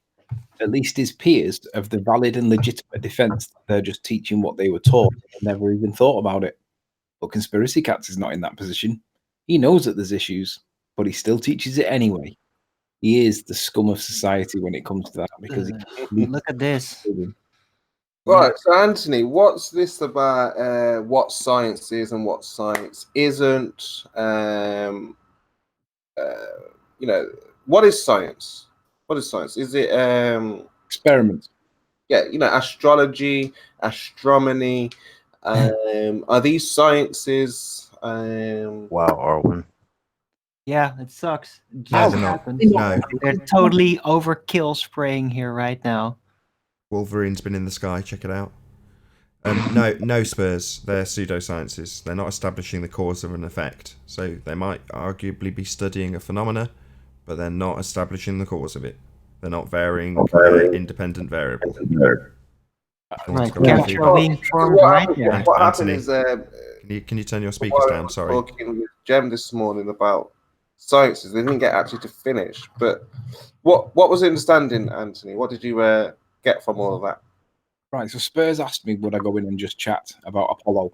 So I went in just to listen. But I thought I could just go in there and listen and be under the radar, because I didn't really want to engage with the enemy, because engaging in Jem's server for me is just like, it's like it becomes like 50v1 in the chat, and I can't be bothered with it. So my intention was just to listen. However, I didn't realize that it notifies everybody when you join. So I didn't realize that I was already spotted. So I ended up getting involved in a back and forth, which was hopefully to explain the velocity to do with the return part coming back to Earth. But Jem took it onto the, why is it that you adopt John's unique interpretation, very narrow interpretation of science? And basically, every time I tried to talk, he interrupted me every single time. And I misspoke. Well, I didn't even misspeak. He said to me, why is it that paleontology and geology and all of these things that John says are not science? And I basically gave the answer that you just gave, Nathan, which is that they can't prove cause. I said, like, if you think of astrology, and he immediately jumped on me and said, why do you keep saying astrology? I didn't say astrology, I said astronomy. And you guys are always, and I said, listen, it doesn't make any difference whether I said the wrong word in that instance or not. I'm contrasting them from science, and they both contrast from science. And he interrupted me again, so I left. Basically, because what he criticizes Nathan of, mute button, he was effectively doing the same by continuously overspeaking, and it drives me fucking mad. So there's no point in having a conversation, so I left. Now, obviously, when I leave, everybody goes, yeah, well, Jeremy, well done, good job, let me hold your willy for you. And I just think there's no point in trying to have a conversation if he continuously overspeaks me. What is the point? So I had to leave. But Jeremy's point is that he disagrees with John that paleontology, archaeology, phantomology, all of these ologies that are not science, he disagrees that they're not science because he wants John to provide a citation that says literally the words paleontology is not science because. Now, he won't accept that by applying scientific method to paleontology, you can work out why it's not science. He won't accept that. He wants a citation that says paleontology is not science. And I'm like, Jeremy, you're actually being very ignorant to what scientific method is. If you're prepared to listen, you'll understand why it's not. But he's not prepared to listen. He wants literally a Forbes document where M. Scott Veitch has said that paleontology is not science. Otherwise, he won't accept it. And I'm like, you can't talk to this guy. This guy's not here to learn. This guy's not here to accept what science is. This guy's here to literally do the very thing that he criticizes us for, which is having a semantic argument, regardless of the principle that we're trying to question. Why do they say? Riley, let me read a hold on, but why do they say it is science? Just to clear up, why do they understand it to be? Because they're applying a colloquial interpretation of science rather than the science interpretation of science. No, I've got a slightly different answer to that question. It's because science is empirical. You establish the cause of an effect, or you validate a null. So it proves or disproves a hypothesis. Yes, it's narrow, but it's very useful and powerful in its assertions after the application has been applied. So upon experimentation, you prove or disprove your hypothesis. So with that in mind, and when you're taught it as a child, you understand that it's the right way to do it to get an empirical result. If you have something that has no empiricism attached to it whatsoever, like looking at a star and telling you that it's a gas in a vacuum for it. What's going on? Anthony, you're causing a shitload of feedback. So, Nathan, I have a challenge for that coming from a chat troll who calls himself Raving Mage. He says science is making observations and forming a theory that matches those observations. No. Pseudoscience forms a theory and tries to bring up evidence for it, just like flat Earth. He's got the definition wrong in the first place. Exactly. Like, well, they're redefining it. To come on and tell us about that and tell us how that works, because that's the point. The redefining heliocentrism fanatics have been attempting to redefine and blur up the scientific method for hundreds of years. He literally just said science is looking at something and forming a theory, and that's not. That's it. It's proven that. But I just want to answer Spurs' question. So to answer your question, Spurs, there's a lot of weight, and that weight lends the idea of validity to an assertion if you use the word science, because we're hardwired from our education to understand that you then have an empirical result. So if you say the science of the stars, people go, that means they know what they're talking about and can prove it and is empirical. It's not, it's pseudoscience, it's not establishing the cause and effect, it's not got an IV-DV relationship. You can arguably say that they have an observed phenomena, but that's it. They, in other words, adhere to step one only of the scientific method, therefore pseudoscience. But that's not very good if you're trying to tell people where they live and what the universe is. You need something with a bit more weight. So you say the word science and people nod along and go, all right, they've proved it then. Yeah, no, I mean, again, I'm just looking at, well, you're answering for them, but I'm just saying, why do they see that as science? But you've answered it, but that was just the question, yeah. point I agree with it at all. I'm just looking at from their side, their shoes. You know, why do they think these things are and when they say things like scientific, I think they mean more precise. Okay, like let me give you a different. Let me give you a different example. Let me just try and give you a different example. So let's say, for the sake of argument, that you are unskilled with a knife, but yet you want to extort money from people. Well, then it would be very useful to attribute a term to yourself. The term doctor. If you attribute this term, then you suddenly lend weight that you have skill that you may not have. So doctor's a very useful word, and it can be exploited. Science is the same. You can assert that you have done science, performed the method, when you have not. But your outcome that you are asserting has more weight if you use that word in the same way that somebody who has no skill can say the word doctor, and it is assumed they have the same skill of an actual doctor.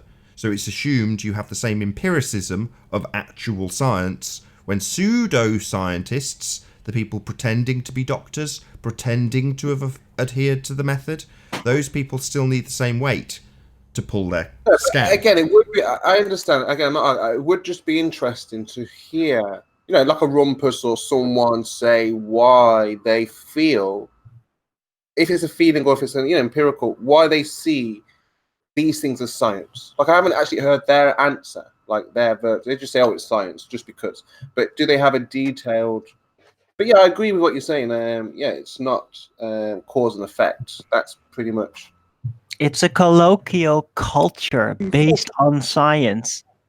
And it's just been overgeneralized, and it's a subculture, a Western subculture sprouting from media and from schooling, where these words have been introduced and popularized.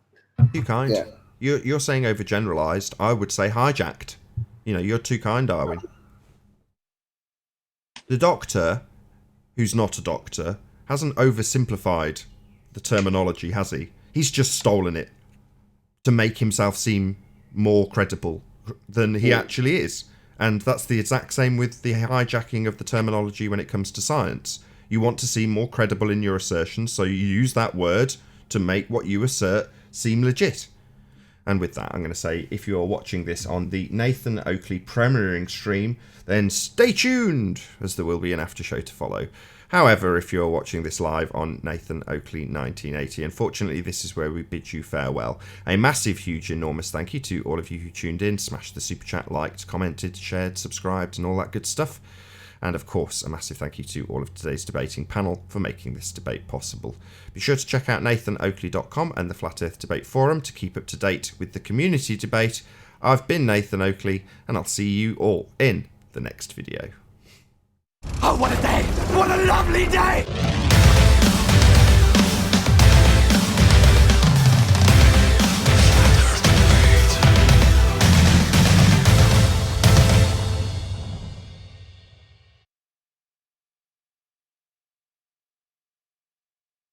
Hello, hello. Hello, have we got a new guest?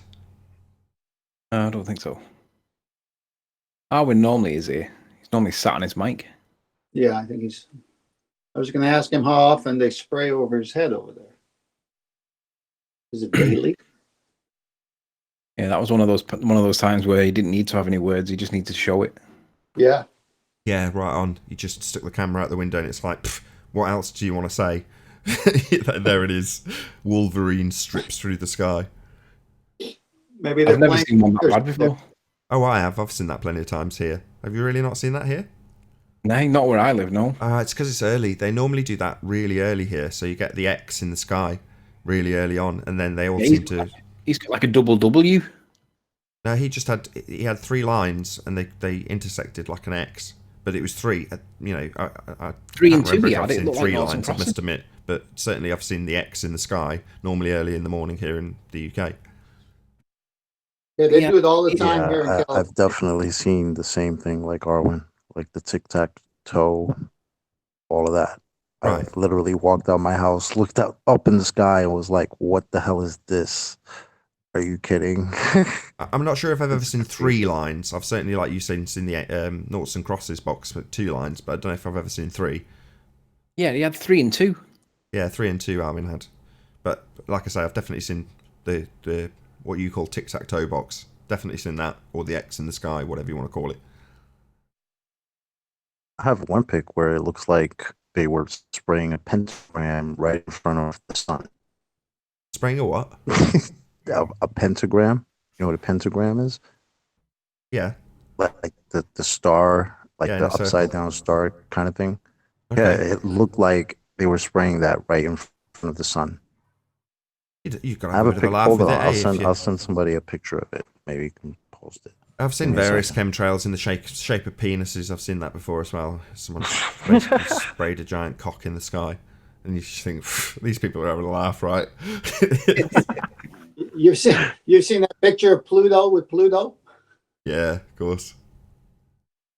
Pluto's now a planet again, apparently. Oh, what a joke! They've let it back in. I was moaning at Spurs at the beginning of the show about begging the question for them. So, you know, when you're arguing about whether or not there's a real Pluto on Pluto, you're straight into rock in the sky, whether or not it's there in the vacuum of space. You know, they love all that. They want us to argue about it, if you ask me. I know. As long as we're arguing within the narrative, it doesn't matter which way the argument goes. You're in the narrative, right? Exactly. That was the point I was trying to make with Spurs earlier, but he got a bit triggered. Yeah, but how can we argue from a flat Earth perspective then? We have to argue within the realms of what we know to destroy their idea, because we can't argue. We can't use a flat Earth to destroy their model. That's the point. We don't We live on can't a say model. this Cover is that. the Cover that. measurement of the Covered flat that already, Earth. Spurs. Covered it already. Don't live on a model. I don't need to argue about what No, happens in the not a model. model. I'm saying that we can't have a measurement from one end of the flat Earth to the other and say this is the dimensions, this is how high the container is, or you know what it is. Cover this as well. Don't need to come up with a just so story to absolutely pummel the living daylights out of theirs. You're trying to come up with a just so story to explain things that you have no concept of. We don't know about any of these things. You've not experienced them firsthand, and you probably never will. So to speculate, well, yeah, amongst ourselves, it's very interesting to discuss about what might be fascinating over a campfire. Some of the stories might be horrific, some might be angelic. However, it's just speculation. It makes no odds when they have absolutely got a narrative that you can tear to pieces without making a single assertion about things you don't know. I don't know what the sky is. Does that mean that I can't rip to death the idea that it's a vacuum? No, I can still rip that to pieces all day long. Don't need to assert what it is. And when people try and attribute things like dome to me, I go, find a quote. You won't, because I don't need to make up a just so story about what the sky is to pummel theirs. I don't get that, Nathan. How that's one thing I don't understand is a container has to have a wall and has to have a dome. It has to have a confine, a limited confine. How can you have the gas pressure without a container, like you've been saying? And that container has to be... Hold on, there's where you start going wrong. Why are you asserting what the container is? Have you been to the container? Have you been and seen the dome? I'm not saying... No, hold on. I'm not saying the word container. You're saying the word container. I'm saying that we're labeling it the same thing, but labeling it differently. This is what I'm saying. So because dome is biblical, you're like, no, I don't want to use the word dome. We could use anything. Roof. We could say, you know, something that's holding us in. We're sealed in. You know, again, the label. Container covers all that. It's the point without being specific. It's a direct reference to the gas pressure. That's what the argument's about. And the word dome doesn't mean Spurs. You're trying to twist a debunking into validating something that you hold to be true. So in your instance, you hold dome to be true. You said it's biblical. Now I know you're religious, and I know you've got a belief in a dome. Now you're trying to twist the debunking of an assertion of a sky vacuum into your belief in a dome. Well, you can do that if you want to, but when you're like, well, you must be saying dome then. No. What I'm saying is, what I am saying very specifically is that the assertion that there is a vacuum isn't possible because gas needs to press on something to have pressure. So we definitely have gas pressure, so it's definitely pressing on something. Now, A do I dome. know what the something is? No. Do I need to know what the something is? No. Do I know that it can't press on a vacuum? Absolutely. Yeah, I think Nathan is correct in not presupposing what the container looks like. Now, nobody is. Just because I say dome doesn't mean I know what it's made out of or what it is. No. Well, let me finish. I believe in the firmament. So that's my container. Have I been there? Have I seen it? Have I touched it? Do I know exactly? Well, I have biblical accounts for it. But that's all I got. Now, honestly, I don't know what it actually looks like, but I do know it fits the argument that Nathan's making. Gas pressure needs to be pressing against something. So that's good enough for me without trying to figure out all the details. Yeah, that's fine. You can call it a container. I will call it a dome. It's the same thing because it's inside something. Same as the water. If you don't want to call it an ice wall and you just want to call it a wall or not a wall, water has to be contained. Otherwise, the water would fall off. So, and it makes logical sense to think that the wall would be made out of ice because that's where the water is, right? In the edge of the ocean. Why would you have a brick wall? That wouldn't make logical sense, would it? What wall? What are you on about? The wall, the edge of the what earth. edge? Have you been to this edge? Here we are. Here we go. What edge? You been there? I haven't been to the edge, but again, logically, water has to be contained. Right, but what if the container for that water is not ice? What if it's the dome itself, the sides of the dome? We don't know. No, you have no more idea what is to the extremities of our realm than I know what the sky is. No, I know that, but I'm just saying that logically it has to be contained by some type of wall. What you're saying is logically water must be contained. Agreed. Yep. Logically, the water must have some sort of container. If it's gonna spill out on over the edge? What edge? What are you talking about? I don't know any of the extremities either. So yes, you can assert that the water must have a container. Yeah, I'd buy into that. But when you start talking about walls and ice, and what the hell are you talking about? Well, no, that's just me speculating, right? Oh, just coming up with a new just so story. Oh, that's nice. Isn't it the very thing we're trying to get away from? No, because obviously now we have a justified imagination, not like space, where if people are imagining space, they're imagining an expanding universe, planets. We know that water has to be contained, so we are justified to imagine how this container looks. It's not Narnia, is it? Because water is actually contained, it has to be contained. So we have to think now, or we don't have to, but one can imagine what this container is. And if that and if it expands for 50 million, so the only possibility of this sort of distances described are no longer up, no longer space, but absolutely potentially infinite towards the horizon, based on the geography of where we live, a flat plane. So potentially you could go on forever and never answer that question. Now, I'm not saying it is infinite, but I'm saying that that is also equally possible. So therefore, for you to suggest that at some point we might discover what's containing the water, when potentially you could travel for 1 million miles and never reach anything that resembles an end or an edge, well, it's benign. It's just speculation. Yeah, I said this. I'm just speculating that if it is contained and not going on for miles and miles, then we're justified to imagine what's containing us and what's containing the water. That's not Narnia, is it? Because space, if you're imagining space, that's Narnia, isn't it? You're imagining planets, you're imagining traveling at millions of miles. But if you're imagining a wall and what the edges are like, then that's not Narnia. Yeah, it is. It's exactly the same. Just a just so story that you'll come up with based on your logic and reason. Why is that Narnia if water is contained? Yeah, that's the only assertion you can make. Beyond that, you've got all sorts of fanciful ideas about what it could be. Just like asserting what the sky is. Right? You can fall into these mistakes all you like, Spurs. I'm saying you're making an argument from ignorance. Water has to be contained of something. I've agreed that already. I don't think Nathan's arguing that point. In fact, Nathan's point of a container fits the biblical narrative. What I'm asking Nathan is, are we justified Let me finish. What that container is? Are you But saying let me finish. you can't Nathan, imagine what the container is? Imagine. What is this? What is this word you're using? Imagine. I don't care.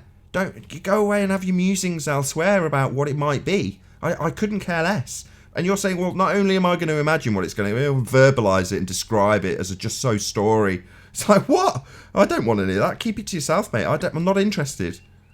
it's sufficient enough to say container because it covers everything. What Nathan is saying, at least from what I'm hearing, is that no one can go there and say, I saw it, I touched it, this is exactly what it is. So we don't need to know that much detail. We just know that it's a container.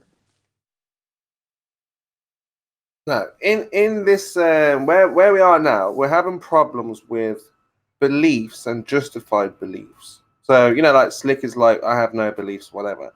But people can have justified beliefs. You don't have to like we were saying, traveling to a place that we haven't been to is a justified belief. You wouldn't say, oh, I'm not going to imagine what New York looks like or what it is or what I can expect. It's just not. Now we know it's within the realm of possibility. Hold on. Now we know it's within the realms of possibility to go to New York. We can imagine what New York might be like because it's not Narnia, is it? There's hold on. No, you're wrong. I've got to correct you. You just missed off one of the critical questions.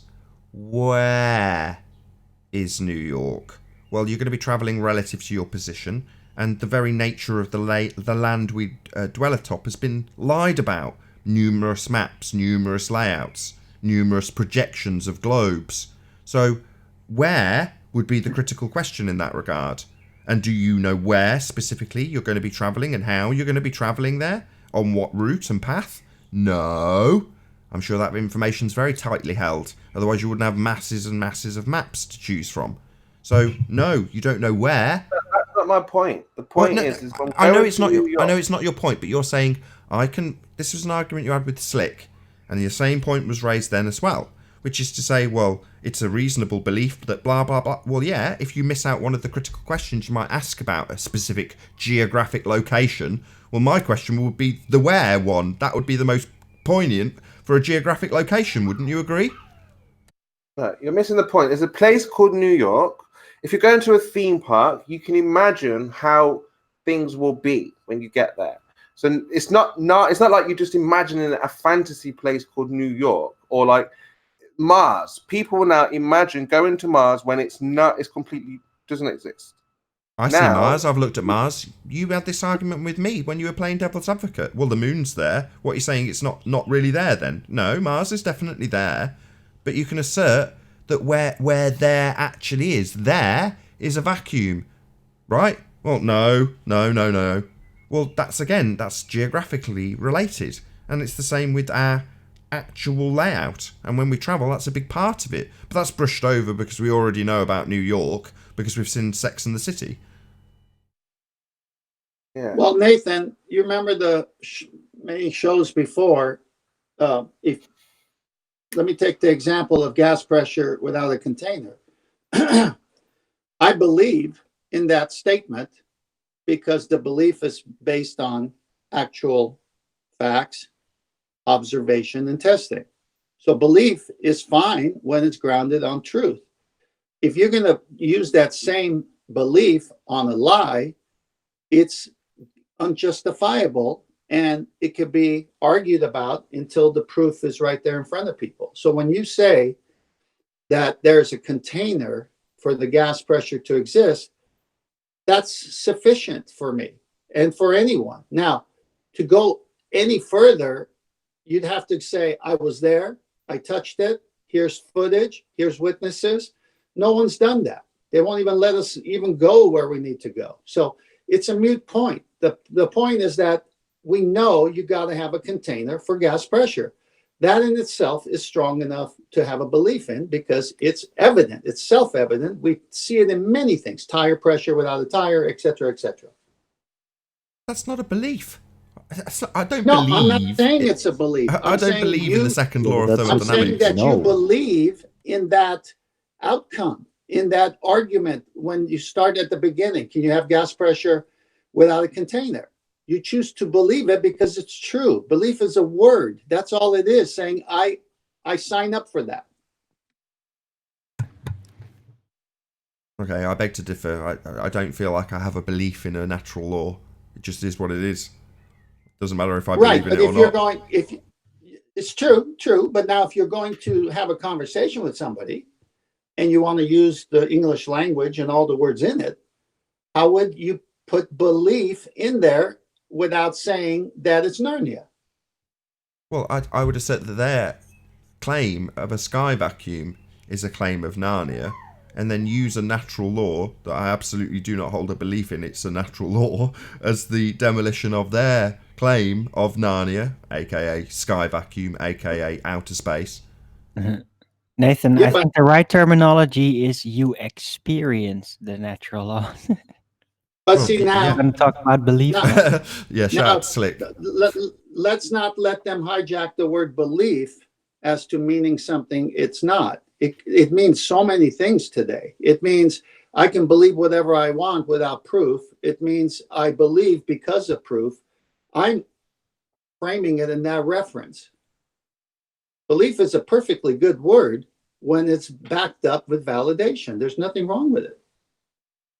Your belief doesn't make it But true. it matters whether that validation is grounded in actual empirical data or in Exactly. presupposition. Exactly, Arwen. That's my point. Your belief doesn't make it true. You believe in the truth. Paul, did you want to share something? Yeah, I was just going. I've got the definition of belief. It says an acceptance that a statement is true or that something exists. It says trust, faith, or confidence in someone or something. I don't think belief is a bad word, like I think 10th Man is driving hold at. on. I think it's become No. or could be given a bad word. An acceptance What's of a that? statement, it says. A statement. Acceptance of a statement. Okay. Do you accept that laws of logic are necessary to understand something? No. You don't accept that? No, certain things are self-evident and don't require any logic to appreciate their existence. So you don't accept that my statement was true, is valid. Oh, you So clever you don't believe bastard. my statement. That's clever. You're smarter than me. What's all that background noise? What's all the background noise? Hello? Who's snorting cocaine in the background? Wasn't me. I'm sorry, that was me. I'm sorry. You were snorting cocaine, were you? Get out. No. I was blowing my nose. I'm sorry. That's Forgot beautiful. to turn my mic off. Hey, Jessica. Hi. Welcome back. I've been quiet this whole time, and then you've finally, ruined, like, when you've ruined Paul's very clever point. Smart, very clever Paul. I'm sorry. I must be getting over the target. That's what I think. That's what's going on. Do you want to reiterate your point, Paul? So, okay. So so you don't accept my statement as being true. So you disbelieve my statement to be true. Correct.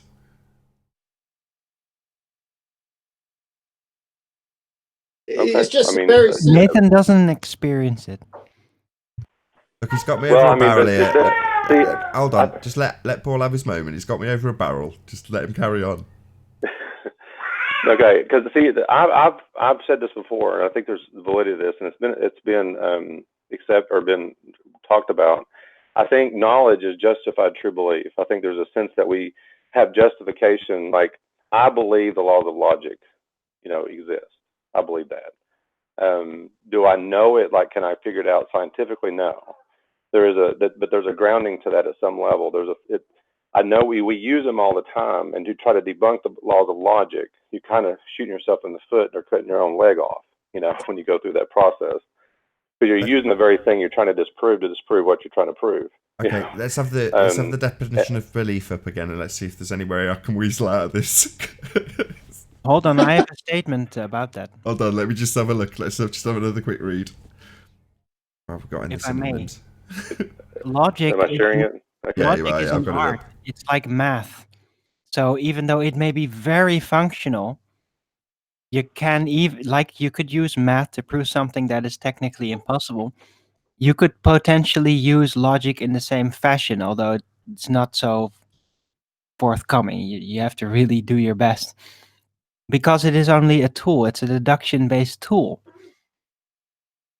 I think what's happening here, while Nathan looks for another interpretation of the word, is if I say, I believe this to be true, and the very thing that I said that about is false, then my belief was false also because there's nothing to back it up. But if I say, I believe this to be true, and the evidence of that thing that I say I believe in is true, then it's just a way of expressing myself saying, I agree with those facts. What the community, whatever community has done, is hijack the word belief to mean that I make something true or false, which isn't what I'm saying, when I say belief.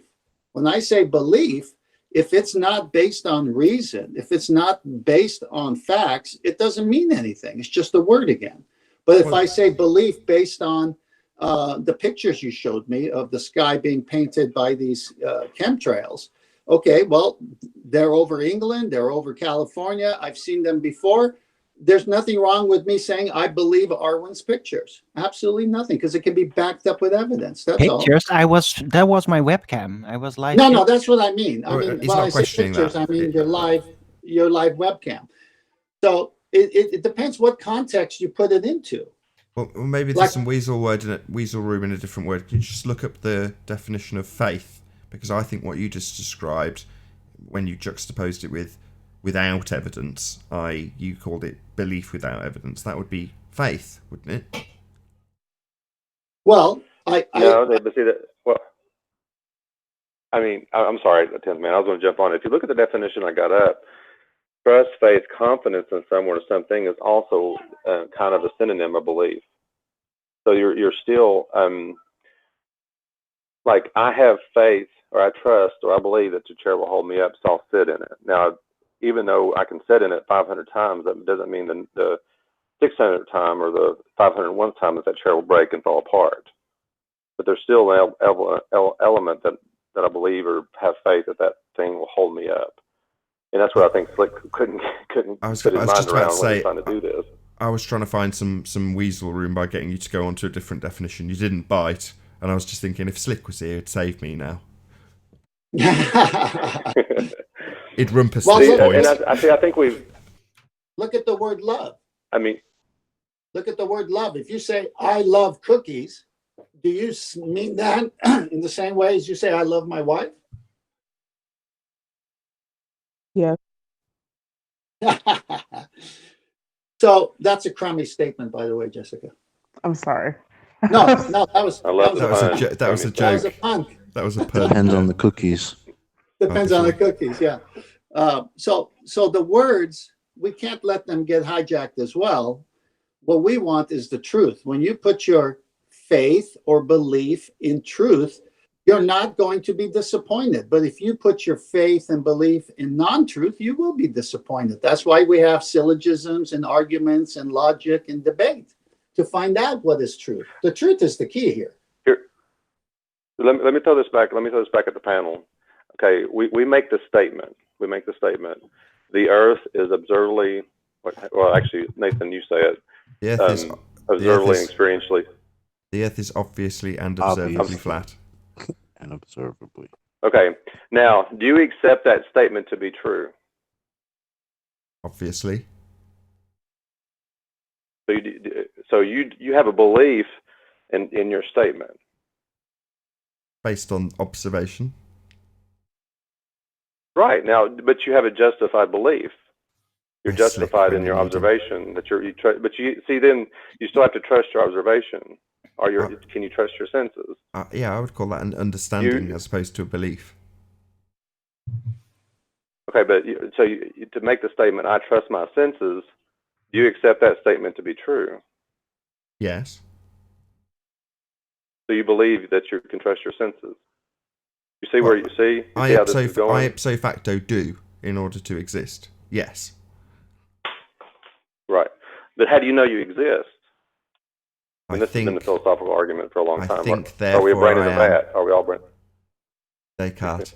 I think, what if therefore I am. I think it's safe to say that he experiences it. The word belief, well, the word belief in the philosophical sense, which I just looked up, means in philosophy, commitment to something. Commitment to something in the sense of the context of philosophy. And with that, I'm going to say a huge, massive, enormous thank you to all of you joining us in the Nathan Oakley Premiering stream for tuning in, hopefully smashing the super chat, liking, commenting, sharing, subscribing, and all that good stuff. And of course, a massive thank you to all of today's debating panel for making this after show possible. Be sure to check out nathanoakley.com and the Flat Earth Debate Forum to keep up to date with the community debate. I've been Nathan Oakley, and I'll see you all in the next video. Oh, what a day! What a lovely day!